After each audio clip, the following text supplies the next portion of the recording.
Hello guys, എല്ലാവർക്കും നമസ്കാരം. ഞാൻ ശ്രീ വിശാഖ്. നമ്മുടെ ഏറ്റവും പുതിയ ഒരു വീഡിയോയിലേക്ക് ഏവർക്കും സ്വാഗതം. ഇന്ന് എൻ്റെ കൂടെ രണ്ട് വാഹനങ്ങളുണ്ട്. ഈ രണ്ടും ഗ്രാൻഡ് വിറ്റാർ തന്നെയാണ്. അപ്പോൾ കഴിഞ്ഞ കുറച്ച് ദിവസങ്ങൾക്ക് മുന്നേ നമ്മൾ ബെലേനോ എന്ന വാഹനത്തിന് കമ്പാരിസൺ വീഡിയോ ഇട്ടിട്ടുണ്ട്. കമ്പാരിസൺ എന്ന് വെച്ച് കഴിഞ്ഞാൽ വേരിയൻറ്റുകൾ തമ്മിലുള്ള വില വ്യത്യാസവും ഫീച്ചേഴ്സുകൾ തമ്മിലുള്ള വ്യത്യാസവും. എല്ലാ കസ്റ്റമേഴ്സിനും ഇത് അറിയണമെന്നുമില്ല, എല്ലാവർക്കും നോക്കി കണ്ടുപിടിക്കുന്നതും ബുദ്ധിമുട്ടാണ്. അപ്പോൾ അങ്ങനെയുള്ളവർക്ക് വേണ്ടി ഉപകാരപ്പെടുന്ന ഒരു വീഡിയോ ആണ് ഇന്ന് നമ്മൾ ചെയ്യാൻ പോകുന്നത്.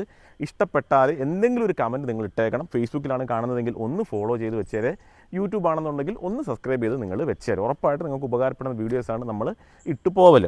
അപ്പം ആദ്യം തന്നെ നമുക്ക് പറഞ്ഞു തുടങ്ങാം. ഈ കിടക്കുന്നത് സിഗ്മ വേരിയൻ്റാണ്, അതായത് ഏറ്റവും ബേസ്. ഈ കിടക്കുന്നത് ഡെൽറ്റ, അതായത് സെക്കൻഡ് വേരിയൻറ്റ്. അപ്പം ആദ്യത്തെ രണ്ട് വേരിയൻറ്റുകളാണ് നമ്മൾ എടുത്തേക്കുന്നത്. അപ്പം ഇതിപ്പോൾ നിങ്ങൾ ലുക്ക് വൈസ് നോക്കുമ്പോൾ ഏകദേശം സെയിമായിട്ട് തന്നെ തോന്നും, അതായത് വ്യത്യാസങ്ങളൊന്നും ഇല്ലല്ലോ എന്ന് തോന്നും. പക്ഷേ വ്യത്യാസങ്ങളുണ്ട്, വളരെ മിനിമലായിട്ടുള്ള വ്യത്യാസങ്ങൾ. ഒറ്റ നോട്ടിൽ നമ്മൾ കണ്ടു കഴിഞ്ഞാൽ മനസ്സിലാവില്ല. എന്തൊക്കെയാണെന്നുള്ള പറഞ്ഞുതരാം. ആദ്യം തന്നെ വില പറയാം. ഈ കിടക്കുന്ന ബേസ് മോഡൽ മാനുവലിന് 13,15,000 ഓൺ റോഡ്.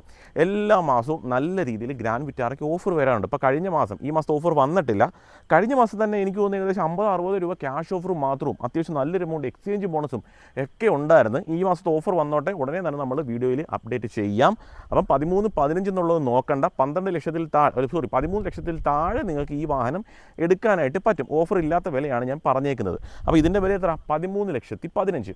ഈ കിടക്കുന്ന സെക്കൻഡ് വേരിയൻ്റ് ആണെന്നുണ്ടെങ്കിൽ 14,70,000. അപ്പോൾ വിലകൾ തമ്മിലുള്ള വ്യത്യാസം എത്ര? 1,60,000 രൂപയാണ് ഈ രണ്ട് വണ്ടികളുടെ മാനുവൽ വേരിയൻസുകൾ തമ്മിലുള്ള വ്യത്യാസം.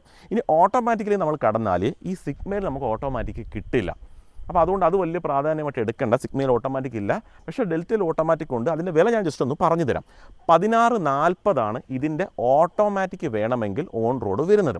അപ്പം ഈ ഒരു വേരിയൻറ്റിൽ തന്നെ, ഈ ഡെൽറ്റ വേരിയൻറ്റിൽ തന്നെ സ്ട്രോങ് ഹൈബ്രിഡ് നമുക്ക് വരുന്നുണ്ട്. അതിൻ്റെ വില വരുന്നതോ 20,24,000. അപ്പം ഈ ഒരു ഡെൽറ്റ മുതലാണ് ഓട്ടോമാറ്റിക് സ്റ്റാർട്ട് ചെയ്യുന്നത്, സ്ട്രോങ് ഹൈബ്രിഡ് സ്റ്റാർട്ട് ചെയ്യുന്നത്. ഇതെല്ലാം നമുക്ക് ഈ ഒരു ഡെൽറ്റ മുതലാണ് വരുന്നത്. അപ്പം നിങ്ങൾക്ക് ഇപ്പം നിങ്ങൾ ശ്രദ്ധിക്കേണ്ടത് ഇത്ര മാത്രമേ ഉള്ളൂ. ഇതിനകത്ത് ഫീച്ചേഴ്സുകൾ തമ്മിലുള്ള വ്യത്യാസം.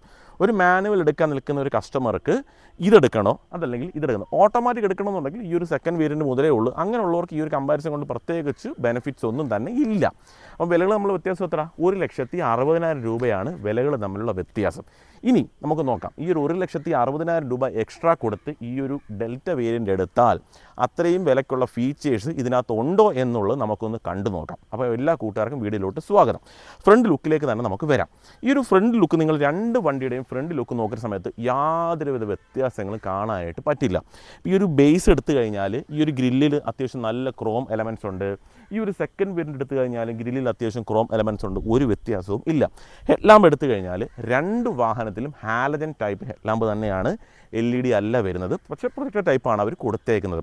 നമുക്കിവിടെ ആയിട്ട് ആ ഒരു DRL ആ ഒരു എലമെൻറ്റ്സ് കൊടുത്തിട്ടുണ്ട്. പാർക്ക് ഇടുന്ന സമയത്ത് നമുക്കത് ഫംഗ്ഷൻ ചെയ്യുന്നുണ്ട്. ആ ഒരു രീതിയിലാണ് രണ്ട് വാഹനത്തിലും അത് കൊടുത്തേക്കുന്നത്. വളരെ നീറ്റായിട്ട് തന്നെ ആ ഒരു എന്താ പറയുക ഡിസൈൻ അവരവിടെ കൊടുത്തേക്കുന്നത് കാണാം. ടേൺ ഇൻഡിക്കേറ്റർ നമുക്ക് ആ ഒരു പോർഷനിൽ തന്നെയാണ് വരുന്നത്. പിന്നെ ഫോഗ് ലാമ്പ്, ഇങ്ങനത്തെ കാര്യങ്ങൾ രണ്ടിലുമില്ല. ഗ്രാൻഡ് വിറ്റാറിൽ ഫോഗ് ലാമ്പ് വരുന്നില്ല. നിങ്ങൾക്കത് എക്സ്ട്രാ ആക്സസറീസ് ആയിട്ട് വെക്കാൻ പറ്റും. ഏകദേശം ഈ ഒരു പോർഷനിലായിട്ട് ഫോഗ് ലാമ്പ് നീറ്റായിട്ട് ഷോറൂമിൽ നിന്ന് തന്നെ ചെയ്തു തരും. നിങ്ങൾക്ക് ആവശ്യമെങ്കിൽ എക്സ്ട്രാ ലൈറ്റ് വേണമെങ്കിൽ ജെനുവിനായിട്ടുള്ള ഫോഗ് ലാമ്പ് ഷോറൂമിൽ തന്നെ മേടിച്ച് നിങ്ങൾക്കത് വെക്കാവുന്നതാണ്. ഈ ഒരു ക്ലാഡിങ് ഒക്കെ ഉണ്ട്. താഴ് ഭാഗത്തുള്ള ആ ഒരു ഗ്ലോസി എന്ന് പറയുമ്പോൾ കുറച്ചൊരു മാറ്റ് ഷെയ്ഡാണ് അത് വരുന്നത്, ഒരു ലൈറ്റ് കളർ തീം. അത് രണ്ടിലും സെയിം തന്നെയാണ്. ഹുഡൊക്കെ ആയാലും രണ്ടും സെയിം തന്നെയാണ്, പ്രത്യേകിച്ച് വ്യത്യാസങ്ങളൊന്നും തന്നെ ഇല്ല. തുടക്കത്തിൽ ഞാൻ പറഞ്ഞല്ലോ 1,60,000 രൂപയുടെ വ്യത്യാസമാണ്. പക്ഷേ ഫ്രണ്ട് പോർഷനിൽ യാതൊരുവിധ വ്യത്യാസങ്ങൾ നിങ്ങൾക്ക് കാണാനായിട്ട് കഴിയില്ല. നമ്മൾ സൈഡിലേക്ക് വരുന്ന സമയത്ത് സൈഡ് പോർഷനിൽ കുറച്ച് വ്യത്യാസങ്ങൾ വരുന്നുണ്ട്. നമുക്ക് ഈ ഒരു ടയറിലേക്കൊക്കെ വരുന്ന സമയത്ത് പ്രത്യേകിച്ച് വ്യത്യാസങ്ങളൊന്നും ഇല്ല കേട്ടോ. ടയർ സൈസൊക്കെ ഈ ഒരു രണ്ട് വാഹനത്തിലും സെയിം തന്നെയാണ്. രണ്ടിലും വീൽ കപ്പുമാണ് വരുന്നത്. രണ്ട് വാഹനത്തിലും നമുക്ക് അലോയ് വീൽ കിട്ടില്ല. അതെടുത്ത് പറഞ്ഞേക്കാം. നിങ്ങളത് ആഫ്റ്റർ മാർക്കറ്റ് കൊണ്ടുപോയി ചെയ്യേണ്ടതായിട്ട് വരും. ജസ്റ്റ് ടയർ സൈസ് കൂടെ ഞാൻ ജസ്റ്റ് ഒന്ന് പറഞ്ഞേക്കാം. ഇതിനകത്ത് 17 ഇഞ്ചാണ് കേട്ടോ. രണ്ടിലും ടയർ സൈസ് വരുന്നത് 215 60R70. 17 ഇഞ്ചിൻ്റെ ടയറാണ് ഈ ഒരു രണ്ട് വാഹനത്തിലും കമ്പനി കൊടുത്തേക്കുന്നത്. പിന്നെ ഒരു വ്യത്യാസം, ക്ലാഡിങ്സ് ഒക്കെ രണ്ടിലും സെയിം രീതിയിൽ തന്നെ കണ്ടോ. ബ്ലാക്ക് ക്ലാഡിങ് ഒക്കെ രണ്ടിലും പോയിട്ടുണ്ട്. ഒരു വ്യത്യാസം, ഈ ഒരു മിററുകൾ കണ്ടോ, ഈ ഒരു രണ്ട് മിറർ തമ്മിൽ ചെറിയൊരു വ്യത്യാസമാണ്. വേറെ ഒന്നുമല്ല, കളർ തീമിലുള്ള വ്യത്യാസമാണ്. ഈ കിടക്കുന്ന സിഗ്മ എന്ന ബേസ് എടുക്കുന്ന സമയത്ത് നിങ്ങൾ ഈ വണ്ടി ഏത് കളർ എടുത്തു കഴിഞ്ഞാലും ഈ ഒരു പിയാനോ ബ്ലാക്ക് ഷെയ്ഡിലായിരിക്കും മിറർ വരുന്നത്. പക്ഷേ ഈ കാണുന്ന സെക്കൻഡ് വേരിയൻ്റാണ് എടുക്കുന്നതെങ്കിൽ വാഹനത്തിൻ്റെ കളർ ഏതാണ് ആ ഒരു സെയിം കളറിലായിരിക്കും ആ ഒരു മിറർ വരുന്നത്. അത് ചെറിയൊരു വ്യത്യാസമാണ്. ഈ ഒരു സൈഡ് പ്രൊഫൈലിൽ വലിയ വ്യത്യാസമായിട്ട് പറയാനായിട്ട് പറ്റില്ല. പിന്നെ വരുന്നതാണ് ഈ കാണുന്ന റൂഫ് റെയിൽ. കണ്ട നമുക്ക് ഈ സെക്കൻഡ് വേരിയൻറ്റിൽ റൂഫ് റെയിൽ കാണാൻ പറ്റുന്നുണ്ട്. പക്ഷേ ഈ കാണുന്ന ബേസ് മോഡലിൽ റൂഫ് റെയിൽ നമുക്ക് വരുന്നില്ല. പിന്നൊരു വ്യത്യാസം, ഈ ഒരു സെക്കൻഡ് വേരിയൻറ്റിൽ ഈ എ പില്ലർ ബി പില്ലർ ഇതെല്ലാം ബ്ലാക്ക് ഫിനിഷിലാണ് വരൽ. ഇതിപ്പം ബ്ലാക്ക് കളർ ആയതുകൊണ്ടാണ് അറിയാനായിട്ട് പറ്റാത്തത്. പക്ഷേ നോർമൽ മറ്റൊരു കളറാണെന്നുണ്ടെങ്കിൽ ഇവിടെയൊക്കെ ബ്ലാക്ക് ഷെയ്ഡാണ് വരുന്നത്. പക്ഷേ ഇവിടേക്ക് വരുന്ന സമയത്ത് ആ ഒരു ബോഡി കളർ എങ്ങനെയാണ് ആ ഒരു രീതിയിൽ തന്നെയായിരിക്കും കിടക്കുന്നത്. പിന്നെ മെയിനായിട്ട് വരുന്നൊരു വ്യത്യാസം, രണ്ടിലും നമുക്ക് കീലെസ് എൻട്രിയൊക്കെ രണ്ട് വാഹനത്തിലുമുണ്ട്. പിന്നെ ചെറിയൊരു വ്യത്യാസം വരുന്നത് ഈ ഡോർ ഹാൻഡിൽ ബോഡി കളറായിരിക്കും. വാഹനത്തിൻ്റെ കളർ എന്താണ് ആ ഒരു സെയിം കളറിലായിരിക്കും വരുന്നത്. ഇവിടെ പക്ഷേ നമുക്ക് ബോഡി കളർ കിട്ടില്ല. കണ്ട ആ ഒരു മാറ്റ് ഷെയ്ഡ് ബ്ലാക്ക് ഷെയ്ഡിലാണ് വരുന്നത്. ഇതിന് മുന്നേ ആണെങ്കിൽ നമുക്ക് ബോഡി കളർ തന്നെ വന്നിരുന്നത്. ഇടയ്ക്ക് വെച്ചിട്ട് കുറച്ച് അപ്ഡേഷൻസൊക്കെ വന്ന് കുറച്ച് ഫീച്ചേഴ്സൊക്കെ മാറിയിരുന്നു. അതിനുശേഷം മുതൽ ഈ ഒരു രീതിയിലാണ് വരുന്നത്.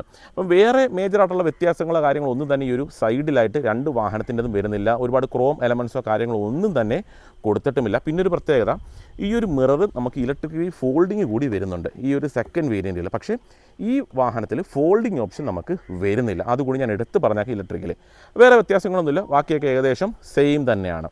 നമ്മുടെ രണ്ട് വാഹനങ്ങളുടെയും റിയർ പ്രൊഫൈൽ ഓർത്ത് വെച്ചോണേ. ഈ ബ്ലൂ വരുന്നത് ബേസ് മോഡലാണ് കേട്ടോ. രണ്ടിലും റിയർ പ്രൊഫൈലിൽ വലിയ വ്യത്യാസങ്ങൾ കാണാനായിട്ട് പറ്റില്ല. ആകെ ചെറിയൊരു വ്യത്യാസം മാത്രമേ ഉള്ളൂ. അത് പറഞ്ഞു തരാം. ഷാർഫി ആൻറ്റിന രണ്ട് മോഡൽസിലുണ്ട്.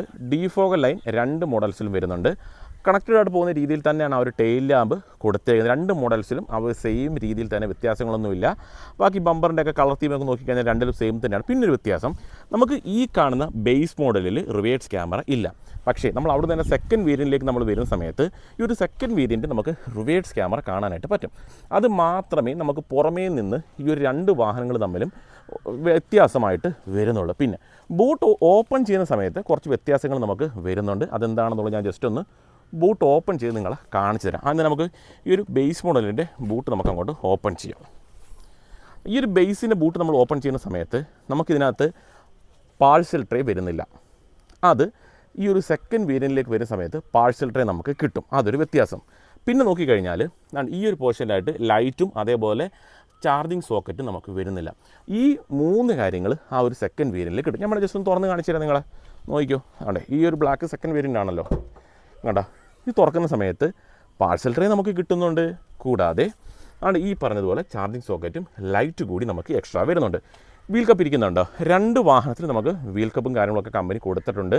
പിന്നെ സ്പെയർ ടയറോ കാര്യങ്ങളോ ഒന്നും ഈ ഒരു രണ്ട് വാഹനത്തിലും ഇല്ല. ബേസ് എടുത്താലും ഇല്ല, സെക്കൻഡ് വേരിയൻ്റ് എടുത്താലും ഇല്ല. പിന്നെ 60-40 സ്പ്ലിറ്റിങ് നമുക്ക് രണ്ട് മോഡൽസിലും കിട്ടുന്നുണ്ട്. അപ്പോൾ നമ്മൾ പുറമേ നിന്നൊക്കെ കുറേ നോക്കുന്ന സമയത്ത് വലിയ വ്യത്യാസങ്ങളൊന്നും തന്നെ വരുന്നില്ല. അപ്പോൾ ഒരു 1.60 വ്യത്യാസം ഉണ്ടോ എന്ന് ചോദിച്ചു കഴിഞ്ഞാൽ ഇനി അകത്തോട്ട് കയറിയിട്ട് നമുക്ക് നോക്കാം എന്തൊക്കെ വ്യത്യാസങ്ങളാണ് വരുന്നതെന്നുള്ളത്. നമുക്ക് അകത്തോട്ട് കയറുമ്പോഴേ ഈ ഒരു ബേസ് മോഡലിൽ കയറാം. എന്നിട്ട് എന്തൊക്കെ കാര്യങ്ങളാണ് ഈ ഒരു സെക്കൻഡ് വേരിയൻറ്റിൽ എക്സ്ട്രാ കിട്ടുന്നതെന്ന് പറഞ്ഞുതരാം. ആദ്യം തന്നെ തുറക്കാം. ഓൾറെഡി ഞാൻ ഈ ഡോർ ഹാൻഡിൽ ആദ്യം പറഞ്ഞു കേട്ടോ, ബോഡി കളറിലാണ് സെക്കൻഡ് വേരിയൻറ്റിൽ കിട്ടുക.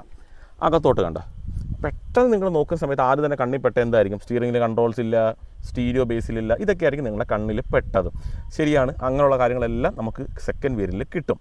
ഞാനിനി ഓരോന്നായിട്ട് എക്സ്പ്ലെയിൻ ചെയ്തു തരാം. ആദ്യം തന്നെ ഡോർ പാഡ് വരാം.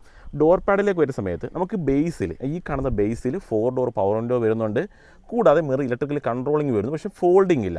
സെക്കൻഡ് വേരിയൻറ്റിലൂടെ നമ്മൾ ചെല്ലുന്ന സമയത്ത് മിറർ ഫോൾഡിങ്ങിൻ്റെ ഒരു സ്വിച്ച് കൂടി എക്സ്ട്രാ വരും. പിന്നെ ഇവിടെയായിട്ട് ഒരു ക്രോം എലമെൻറ്റ് കൂടി എക്സ്ട്രാ സെക്കൻഡ് വേരിയൻറ്റിൽ വരുന്നുണ്ട്. പിന്നൊരു വ്യത്യാസം, ഈ ഒരു ബേസിൽ ഈ ഒരു ഡോർ പാഡിലൊന്നും നല്ല സ്പീക്കറുകളില്ല. ഈ വാഹനത്തിൽ സ്പീക്കറേ വരുന്നില്ല. നേരത്തെ പണ്ട് നമുക്ക് വരുന്നുണ്ടായിരുന്നു. പിന്നെ അപ്ഡേഷൻ വന്ന സമയത്ത് അതൊക്കെ എടുത്ത് കളഞ്ഞതാണ് എൻ്റെ അറിവിൽ. പിന്നെ അത്യാവശ്യം സ്റ്റോറേജ് സ്പേസ് ഇത്രയും വ്യത്യാസമാണ്. സ്പീക്കറില്ല, മിറർ ഫോൾഡിംഗ് ഓപ്ഷൻ കാണില്ല, ഈ ഒരു ക്രോം എലമെൻറ്റ് കാണില്ല. ഇത്രയും വ്യത്യാസങ്ങളാണ് ഈ അധികമായിട്ട് സെക്കൻഡ് വേരിയൻറ്റിൽ കിട്ടുക. പിന്നെ ഈ ഒരു ബേസിൽ നമുക്ക് സീറ്റ് ഹൈറ്റ് അഡ്ജസ്റ്റ്മെൻറ്റ് കിട്ടില്ല. പക്ഷേ സെക്കൻഡ് വേരിയൻറ്റിൽ നമുക്ക് സീറ്റ് ഹൈറ്റ് അഡ്ജസ്റ്റ്മെൻറ്റ് വരുന്നുണ്ട്. പിന്നെ രണ്ട് വാഹനത്തിൽ നമുക്ക് പുഷ് ബട്ടൺ സ്റ്റാർട്ട് തന്നെയാണ് രണ്ട് വാഹനത്തിൽ നമുക്ക് വരുന്നത്. ഡാഷ്ബോർഡിൻ്റെ കളർ തീമിലൊന്നും രണ്ട് വാഹനത്തിലും വ്യത്യാസങ്ങളും കാര്യങ്ങളും ഒന്നും തന്നെ വരുന്നില്ല. പിന്നെ മെയിനായിട്ടൊരു വ്യത്യാസം വരുന്നത് ഈ ഒരു സ്റ്റിയറിംഗ് വീലാണ്. നിങ്ങൾ ഈ ഒരു ബേസിൻ്റെ സ്റ്റിയറിംഗ് വീല് കണ്ടോ? ഒരു ഫീച്ചേഴ്സോ ഒന്നും തന്നെ ഒരു രസമില്ല ശരിക്കും കാണാനായിട്ട്. പക്ഷേ സെക്കൻഡ് വേരിയൻറ്റിലോട്ട് നമ്മൾ വരുന്ന സമയത്ത് ക്രൂയിസ് കൺട്രോൾ സഹിതം നമുക്ക് ആ ഒരു സെക്കൻഡ് വേരിയൻറ്റിൽ വരുന്നുണ്ട്. കുറച്ചുകൂടി എന്താ പറയുക, കുറച്ചുകൂടി നല്ലൊരു പ്രീമിയം രീതിയിൽ തോന്നുന്ന ഒരു ഡിസൈൻ എലമെൻ്റാണ് സെക്കൻഡ് വേരിയൻറ്റിൻ്റെ സ്റ്റിയറിംഗ് വീലിൽ കമ്പനി കൊടുത്തേക്കുന്നത്. അതാണ് മെയിനായിട്ട് നമുക്ക് സ്റ്റിയറിങ്ങിനെ കുറിച്ച് പറയാനായിട്ടുള്ളൊരു വ്യത്യാസം. ഇനി നമുക്ക് അകത്തേക്കൊന്ന് ഇരിക്കാം. പിന്നെ സെക്കൻഡ് വേരിയൻറ്റിൽ നമുക്ക് സുസുക്കി കണക്റ്റ് എന്നൊരു ഫീച്ചർ കൂടി നമുക്ക് കിട്ടുന്നുണ്ട്. ഇൻഫോടൈൻമെൻറ്റ് സിസ്റ്റം നമുക്ക് ഈ ഒരു ബേസിൽ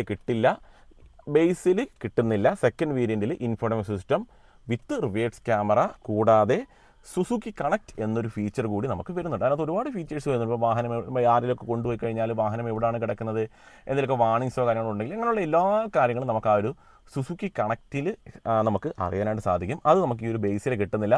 ആ ഒരു ഫീച്ചർ സെക്കൻഡ് വേരിയൻറ്റിൽ വരുന്നുണ്ട്. പിന്നെ ഞാൻ പറഞ്ഞല്ലോ ഇൻഫോർമേഷൻ സിസ്റ്റവും വിത്ത് സ്പീക്കറും സെക്കൻഡ് വേരിയൻറ്റിൽ എക്സ്ട്രാ വരുന്നുണ്ട്. പിന്നെ താഴെ ഓട്ടോമാറ്റിക് ക്ലൈമറ്റ് കൺട്രോളാണ് നമുക്ക് രണ്ട് മോഡൽസിലും കാണാനായിട്ട് സാധിക്കുന്നത്.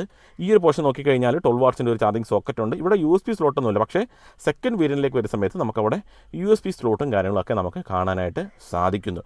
അങ്ങനെയുള്ള കുറച്ച് വ്യത്യാസങ്ങളാണ് ഈ ഒരു പോർഷനിലായിട്ട് ഇത്രയും സ്ഥലത്തായിട്ട് കമ്പനി കൊടുത്തേക്കുന്നത്. പിന്നെയും ഉണ്ട് വ്യത്യാസങ്ങൾ. ഗിയർ ലിവറൊക്കെ രണ്ടിലും ചെയ്യുന്നുണ്ട്. ബേസ് എടുത്താലും സെക്കൻഡ് വേരിയൻ്റ് എടുത്താലും നമുക്ക് ഈ കാണുന്നത് പോലെ ആ ഒരു ഗ്ലോസി ഫിനിഷ് ഒന്നും ഇല്ലാത്ത രീതിയിലാണ്. പിന്നെ മെയിനായിട്ടൊരു വ്യത്യാസം, നമുക്ക് ഈ ഹാൻഡ് ബ്രേക്ക് ഉണ്ട്, മാനുവൽ വേണം നമ്മൾ ഇതേപോലെ വേണം ചെയ്യാം. പക്ഷേ സെക്കൻഡ് വേരിയൻറ്റിൽ മാനുവൽ ആണെങ്കിൽ ഇതേ രീതിയിൽ തന്നെയാണ്. പക്ഷേ ഓട്ടോമാറ്റിക്കലി നമ്മൾ പോകുന്ന സമയത്ത് ഇലക്ട്രിക്കലിയുള്ള ഹാൻഡ് ബ്രേക്കാണ് ഓട്ടോമാറ്റിക്കിന് വരുന്നത്. ബാക്കി സ്റ്റോറേജ് സ്പേസും കാര്യങ്ങളൊക്കെ സെയിം തന്നെയാണ്. ആംറസ്റ്റ് വിത്ത് സ്റ്റോറേജ് സ്പേസ് അതൊക്കെ സെയിം തന്നെയാണ്. പിന്നെ ടോപ്പിലേക്ക് നോക്കുന്ന സമയത്താണ് ഇവിടെയായിട്ടൊരു വ്യത്യാസം വരുന്നത്. സെക്കൻഡ് വേരിയൻ്റ് ആണെങ്കിൽ നമുക്ക് തന്നെ ഈ ഒരു സൺഷെയ്ഡ് കുറച്ചൊരു ക്വാളിറ്റി ഉള്ളതാണ്. കൂടാതെ അതിനുള്ളിൽ തന്നെ ഒരു മിറർ കൂടി നമുക്ക് കിട്ടും. അത് മെയിനായിട്ടുള്ളൊരു വ്യത്യാസമാണ്. ലൈറ്റ്സ് ഒക്കെ രണ്ട് വാഹനത്തിൽ സെയിം ആയിട്ട് തന്നെയാണ് കൊടുത്തേക്കുന്നത്. വേറെ വ്യത്യാസങ്ങളൊന്നും വലുതായിട്ടും നമുക്ക് പറയാനായിട്ടൊന്നുമില്ല. ഇന്ത്യയിലേക്ക് വരുന്ന സമയത്ത് ഇത്രയും വ്യത്യാസങ്ങളാണ്. ഒന്ന്, സെക്കൻഡ് വേരിയൻറ്റിൽ ഈ ഒരു സ്റ്റിയറിംഗ് കൺട്രോൾസും ക്രൂയിസ് കൺട്രോളും എല്ലാം നമുക്ക് കിട്ടും. ഇൻഫോർമേഷൻ സിസ്റ്റം വിത്ത് സ്പീക്കർ കൂടാതെ സുസുക്കി കണക്റ്റ് എന്നൊരു ഫീച്ചർ കൂടി കിട്ടുന്നുണ്ട്. ഇങ്ങനെയുള്ള കുറച്ച് വ്യത്യാസങ്ങളാണ് സെക്കൻഡ് വേരിയൻറ്റിലേക്ക് പോകുന്ന സമയത്ത് നമുക്ക് എക്സ്ട്രാ കിട്ടുന്ന കാര്യങ്ങൾ. ഇതാണ് നമ്മുടെ വാഹനത്തിൻ്റെ സെക്കൻഡ് റോയിൽ അങ്ങനെ വലിയ വ്യത്യാസങ്ങളില്ല കേട്ടോ. രണ്ട് വേരിയൻസുകൾ തമ്മിൽ പറയാനായിട്ട് ഇപ്പോൾ ഈ ഒരു ബേസിൽ തന്നെ നിങ്ങൾക്ക് ആംറസ്റ്റ് കാണാം, റിയർ AC വെൻ്റ് കാണാം, 3 ഹെഡ് റെസ്റ്റ് അഡ്ജസ്റ്റബിൾ കാണാൻ പറ്റുന്നുണ്ട്. ഇങ്ങനെയുള്ള കാര്യങ്ങളൊക്കെ കാണാം. പിന്നെ ഒരു വ്യത്യാസം എന്നാണ് ഇവിടെ ക്രോം എലമെൻ്റ് ഇല്ല. പക്ഷേ സെക്കൻഡ് വേരിയൻറ്റിൽ അവിടെ ക്രോം എലമെൻ്റ് കിട്ടുന്നു എന്നൊരു വ്യത്യാസമുണ്ട്. കൂടാതെ നമുക്ക് സെക്കൻഡ് വേരിയൻറ്റിൽ ആ ഒരു AC വെൻ്റിന് താഴെയായിട്ട് ഒരു ചാർജിങ് സോക്കറ്റ് കിട്ടും. ഈ ഒരു ബേസ് മോഡലിൽ നമുക്ക് അവിടെ ഒരു ചാർജിങ് സോക്കറ്റ് വരുന്നില്ല. LED ലൈറ്റൊന്നും അല്ല വരുന്നത്, ഹാലജൻ ടൈപ്പ് തന്നെയാണ് രണ്ട് വാഹനത്തിലും ലൈറ്റ്സും കാര്യങ്ങളൊക്കെ വരുന്നത്. അപ്പോൾ ഇത്രയും വ്യത്യാസമേ ഉള്ളൂ നമുക്ക് ഈ ഒരു സെക്കൻഡ് റോയിൽ പറയാം. അപ്പോൾ കണ്ടല്ലോ, ഇത്രയും വ്യത്യാസങ്ങളാണ് ഈ ഒരു രണ്ട് മോഡൽസ് തമ്മിൽ. അതായത് ഈ ഒരു സിഗ്മയിൽ നിന്ന് ഡെൽറ്റയിലേക്ക് പോകുന്ന സമയത്ത് നിങ്ങൾക്ക് എക്സ്ട്രാ കിട്ടുന്ന കാര്യങ്ങൾ. അപ്പോൾ 1,60,000 രൂപ കൊടുത്ത് നിങ്ങൾ ഈ ഒരു സെക്കൻഡ് വേരിയൻ്റ് എടുത്തിട്ട് നിങ്ങൾക്ക് ഇത്രയും ഫീച്ചേഴ്സ് മതി എന്നുണ്ടെങ്കിൽ നിങ്ങൾക്ക് ഈ കാണുന്ന ഡെൽറ്റ വേരിയൻ്റ് എടുക്കാം. എന്നാൽ അതല്ല, നമ്മൾ എക്സ്ട്രാ കൊടുക്കുന്ന 1,60,000 രൂപ കയ്യിൽ വെച്ചുകൊണ്ട് ഇതിനകത്ത് മാക്സിമം അക്സസറീസ് നിങ്ങൾ ചെയ്തെടുക്കാനാണെന്നുണ്ടെങ്കിൽ ആ രീതിയിൽ ചെയ്യാം. ആ 1,60,000 രൂപയാണെങ്കിൽ ഒരുപാട് അക്സസറീസ് ചെയ്യാം. വേണമെന്നുണ്ടെങ്കിൽ അലോയ് വീൽ ചെയ്യാം, നല്ല രീതിയിലുള്ള ഇൻഫോർമേഷൻ സിസ്റ്റം വിത്ത് 360 ഡിഗ്രി ക്യാമറ ചെയ്യാം, ചാർജിങ് സോക്കറ്റൊക്കെ നമുക്ക് എക്സ്ട്രാ ചെയ്യാവുന്നേ ഉള്ളൂ. ഫോഗ് ലാമ്പ് വേണമെങ്കിൽ നിങ്ങൾക്ക് ആഡ് ചെയ്യാം, റൂഫ് റേ നിങ്ങൾക്ക് ചെയ്യാനായിട്ട് പറ്റും. അങ്ങനെയുള്ള ഒരുപാട് കാര്യങ്ങൾ നിങ്ങൾക്ക് ഇതിനകത്ത് ചെയ്യാനായിട്ട് പറ്റുന്നതാണ്. ആ പറയുന്ന 1,60,000 രൂപയാണെങ്കിൽ സീറ്റ് ഹൈറ്റ് അഡ്ജസ്റ്റ്മെൻറ്റ് സഹിതം എക്സ്ട്രാ ചെയ്യാനായിട്ട് പറ്റും. അപ്പോൾ അത് പുറത്ത് കൊണ്ടുപോയി നമ്മൾ കുറച്ച് മെനക്കെട്ട് ചെയ്യേണ്ടതായിട്ട് വരും. അത് നിങ്ങൾ വില്ലിങ് ആണെന്നുണ്ടെങ്കിൽ നിങ്ങൾക്ക് അതേ രീതിയിൽ ചെയ്യാം. പിന്നൊരു കാര്യമുണ്ട്, ഈ ബേസൊക്കെ ചിലപ്പോൾ കിട്ടാൻ കുറച്ച് വെയിറ്റിംഗ് പീരീഡും കാര്യങ്ങളൊക്കെ വരും. ചിലപ്പോൾ ഈ ഒരു കാണുന്ന സെക്കൻഡ് വേരിയൻറ്റ് വളരെ പെട്ടെന്ന് കിട്ടുന്നതായിരിക്കും. അപ്പോൾ അതുകൂടി വണ്ടിയുടെ അവൈലബിലിറ്റി കൂടി ഒന്ന് നോക്കിയിട്ട് നിങ്ങൾ ചെയ്യുന്നതായിരിക്കും നല്ലത്. അതൊക്കെ എടുക്കുന്ന തീരുമാനങ്ങളാണ് ഏത് എടുക്കണം എന്നുള്ളത്. ഓരോരുത്തർ ചോയ്സാണ്. ഞാൻ ജസ്റ്റ് പറഞ്ഞു എന്നേ ഉള്ളൂ. ഈ രണ്ട് വാഹനങ്ങൾ തമ്മിലും ഇത്രയുമാണ് വില വ്യത്യാസം വരുന്നത്. ആ വില കൊടുക്കുമ്പോൾ ഇതിനകത്ത് എന്തൊക്കെ എക്സ്ട്രാ കിട്ടുന്നു, ഇത്രയും കാര്യങ്ങൾ നമ്മൾ ഉൾക്കൊള്ളിച്ചിട്ടുണ്ട്. എന്തെങ്കിലും ഞാൻ പറയാൻ വിട്ടുപോയിട്ടുണ്ടെങ്കിൽ കമൻറ്റ് ചെയ്താൽ മതി. ഞാൻ ആ കമൻറ്റ് പിൻ ചെയ്ത് വെച്ചാൽ, കാര്യം ചെയ്യുന്ന സമയത്ത് എന്തെങ്കിലും നമ്മൾ മറന്നു പോകാം. ഇതിപ്പോൾ ഞാൻ പെട്ടെന്ന് നോക്കിയ സമയത്ത് എനിക്ക് ഇത്രയും കാര്യങ്ങളാണ് മനസ്സിലായത്. അപ്പോൾ ഇത്രയും ഉള്ളൂ ഇന്നത്തെ വീഡിയോ. അപ്പോൾ ഇതേപോലെ ഉപകാരപ്പെടുന്ന ഒരു വീഡിയോയുമായി ഞാൻ അടുത്ത ദിവസം വരും. അതുവരെ നമ്മുടെ എല്ലാ കൂട്ടുകാർക്കും ബൈ.